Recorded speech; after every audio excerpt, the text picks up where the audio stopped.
네, 반갑습니다. 더불어민주당 언론자유대책특별위원장 고민정입니다. 최근 윤석열 대통령실의 황상무 수석의 발언에 대해서 규명과 또 촉구하고자 오늘 이 자리에 왔습니다. 윤석열 대통령 정부에 있는 인사들의 이 끊임없는 무책임한 발언들, 그리고 언론을 향한 무책임한 탄압의 행위들이 끊어지기는커녕 오히려 점입작용인 것 같습니다.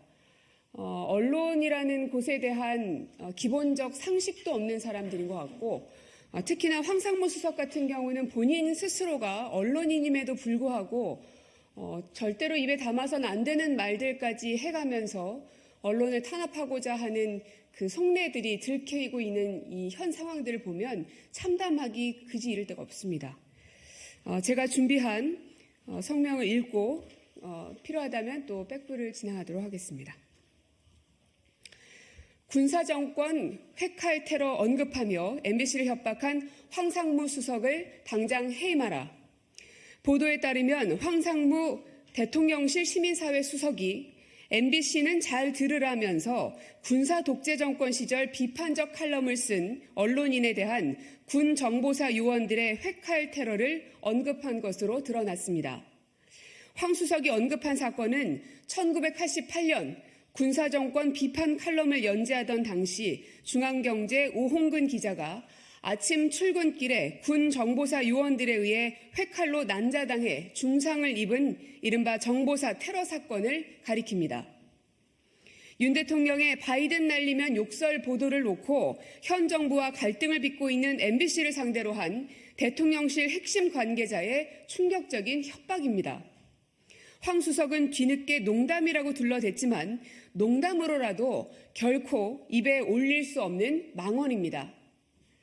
전임 강승규 시민사회 수석의 MBC 앞 집회 종용 발언에 이어서 황 수석의 회칼 테러 협박까지 윤석열 대통령실의 시민사회 수석은 언론 공작 정치를 하는 자리인 것입니까? 방통위와 방심위, 감사원까지 동원한 MBC 장악이 좌절되자 이제는 테러 지침까지 내리는 것입니까? 황 수석의 망언은 한편으로는 평생 군사 독재 및 족벌 언론과 맞서 싸우다 지금은 고인이 된 오홍근 기자를 능욕하는 반역사적이고 몰지성적인 발언입니다. 당시 정보사 테러 사건은 군사 독재 세력이 선량한 언론인을 회칼로 난자한 전대미문의 백색 테러입니다.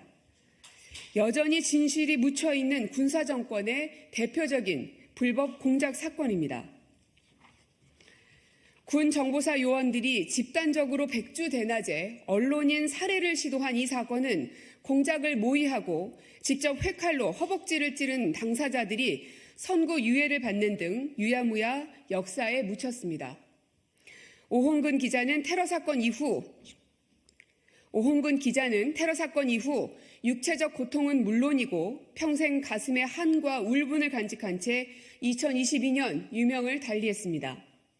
유가족들의 고통도 현재 진행형입니다.